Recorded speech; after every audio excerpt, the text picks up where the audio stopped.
Olha só, no futebol, às vezes uma coisinha de nada vira uma bola de neve gigantesca. E foi exatamente o que aconteceu aqui.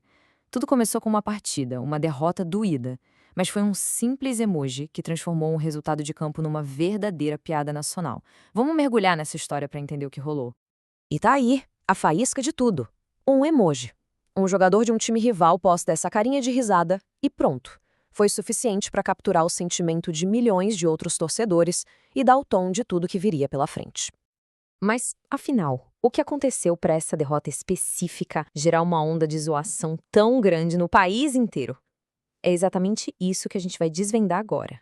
Primeiro de tudo, para a gente entender essa reação toda, é preciso entender a cultura da zoação no futebol brasileiro.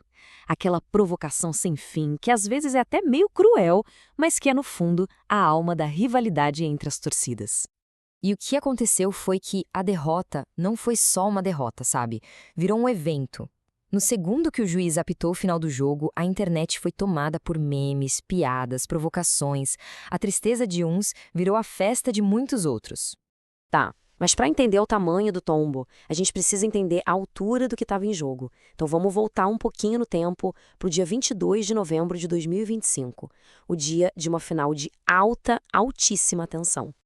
O jogo era nada mais, nada menos que a final da Copa Sul-Americana. Para quem não acompanha tão de perto, esse não é um campeonato qualquer, não.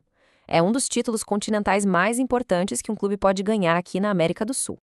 E o cenário era um clássico dos clássicos: Brasil contra Argentina. De um lado, o Atlético Mineiro, o Galo. Do outro, o Lanús. A rivalidade continental na sua forma mais pura. Então, o ponto central é este. Não era só sobre levantar uma taça. Era sobre a glória, sobre o direito de tirar onda do rival e, claro, sobre um passaporte direto para o torneio mais desejado de todos, a Libertadores do ano seguinte. Pois é, todo esse sonho, toda essa expectativa acabou se desfazendo do jeito mais dramático e cruel que o futebol pode oferecer, numa disputa de pênaltis. A tensão no estádio era absurda. E logo de cara, na primeira cobrança, um choque. Hulk, o ídolo, a grande esperança do time, vai para a bola e erra. Um golpe devastador logo no começo. O peso da responsabilidade só aumentava. O silêncio era total. E aí veio o segundo erro. Biel também não conseguiu converter. A agonia da torcida do Atlético já estava virando desespero. E por fim, o erro do Vitor Hugo. Foi o ponto final. Aquele chute selou o destino do time, entregando o título nas mãos do Lanús. 3 cobranças perdidas que acabaram definindo toda uma campanha. Mas a dor da derrota ali no campo era só o começo. As consequências foram se espalhando, tipo um efeito dominó, e o impacto foi muito além daquele estádio lá no Paraguai. Ok, o clube até levou para casa uma grana considerável em premiação naquele ano, quase 45 milhões de reais. Mas, para a torcida, aquilo não passava de um prêmio de consolação. Não chegava nem perto de compensar a dor de perder o título. Agora vem a parte mais interessante, talvez. O impacto maior não foi nem para o próprio Atlético, mas para os seus rivais aqui no Brasil. A derrota lá em Assunção mudou o destino de outros clubes de um jeito que pouca gente imaginava. A matemática é simples, mas o resultado é gigante. Se o Atlético tivesse vencido, ele se classificaria para a Libertadores direto pela Sul-Americana. Isso abriria uma vaga a mais no Campeonato Brasileiro, o famoso G8.